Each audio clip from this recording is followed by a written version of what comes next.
joining me and welcome to my podcast. So everything's fixed except I still haven't found that Cancer card. I might break down and just buy another deck, which I just hate doing because I'm cheap. But anyway, I hope you guys are doing well. Please make sure to comment and like on these videos. We're trying to get the word out about them, and I know a lot of you guys really like this series. So this is episode 5, and we're going to ask the question, what do they want to tell you? So we're going to do like another one of those podcast story time readings, and they've been working for you guys really well. As I'm doing that, if you guys can go into the description box and go over to the 3 channels that I listed down below, and if you could subscribe to each one, that would be really great. I'm doing another project there and I really need the subscribers just to get it going, so if you could kindly do that as you're listening, that would be really, really great. Okay, so as a second piece, I'm thinking about doing a individual reading for each sign. What do they want to tell you? The reason that I'm actually doing the podcast right now, I don't know if you can hear it, but they're doing some gardening outside. It's been very, very sunny in Vancouver, and they're trying to get the trees ready for the winter, which gets really, really windy. So I don't mind. It just limits us from being able to do other stuff on the channel. I see the response for the new moon video, and it's really cool to see that you guys like it. So I think that's everything that I have to say, and I hope that you guys enjoy the video. The question is, what do they want to tell you? Again, leave a like and a comment. Your comments really help, especially if you are commenting like a week or something after it's posted. These readings are timeless, and and then once we're finished, if everything's cool and copacetic, then I will do a reading for every sign on this topic. Okay, so hopefully that is cool for you or good for you. I'm excited to be here, and remember, subscribe to channel 1, 2, and 3. Okay, we're gonna grow, people. I'm growing. I thought you were supposed to stop growing. Oh, there's a lot of people here. I just saw whoever's in here. Hi, everyone. If anybody wants to do a time cap for the start of this, it wasn't too long. 2 minutes isn't too long for an intro. Okay, on YouTube, sometimes that's the whole video. Hey, girl, hey. Okay, so we're on. And you guys, and ironically, my favorite reading is the Origins so far, episode 3. And that's the one that people tend to actually have the highest engagement rate for, which means that that's what the one that you guys were watching. I thought it was going to be the Twin Flame one. Yeah, that one has a lot of views, a lot of likes and whatever, but it's not my favorite one. The favorite one is the Origins. The Origins was just mind-blowing, episode 4. So this is 5. What do they want to tell you? Okay, so let's see.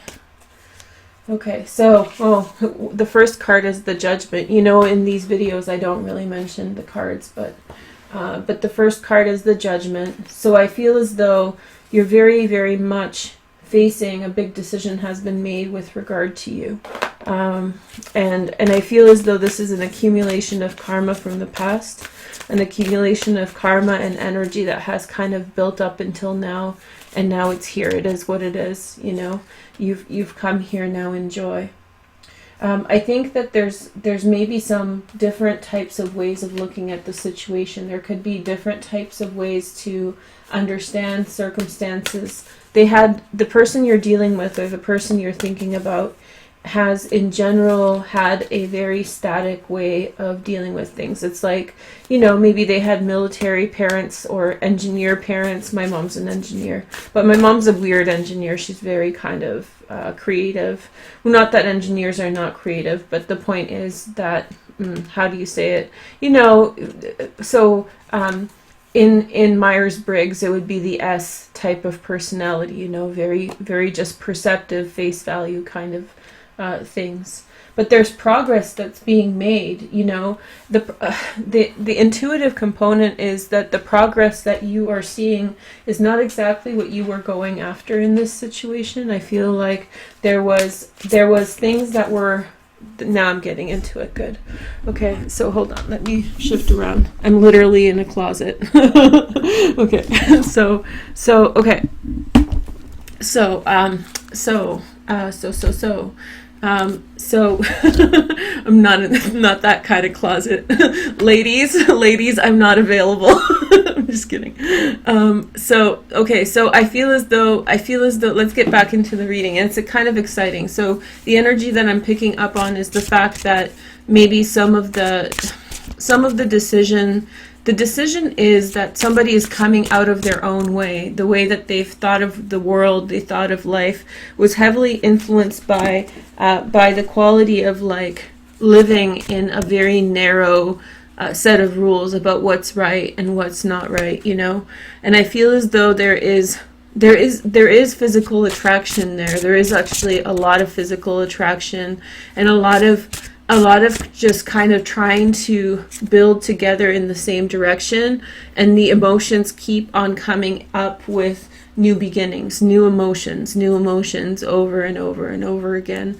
And so in some way somebody is being continually challenged. It's like they may have turned away, they may have turned their back on someone many times before, or they may have on other people with similar circumstances. They would have never even turned their attention in this direction. However, this is something different. This is something deeper.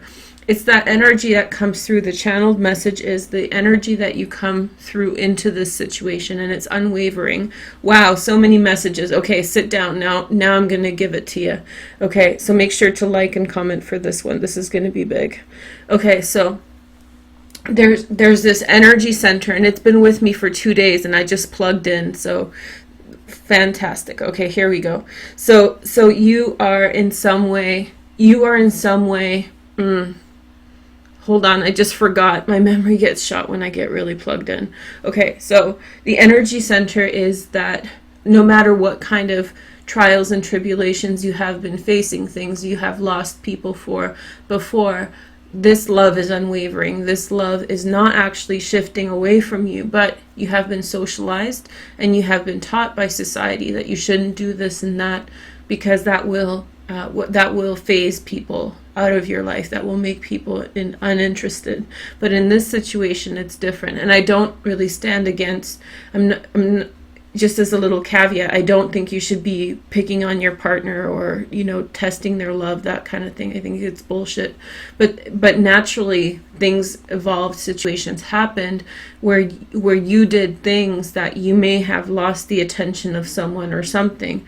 There's a second component to this, which I'll get to in a second, but you feel as though maybe the love had been challenged, or would have been challenged had it been somebody else.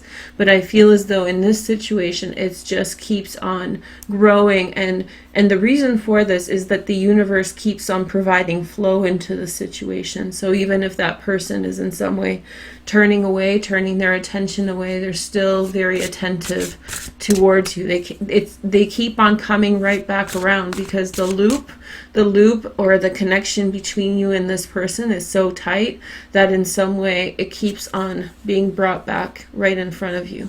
Now that doesn't mean that you should act like a monster and, kind of revel in your freedom of doing whatever you want. However, I feel like you should very much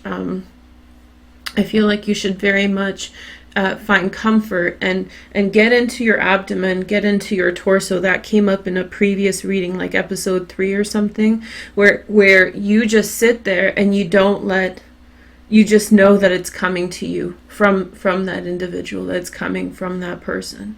Now this is the thing that I was said that I was going to come back to.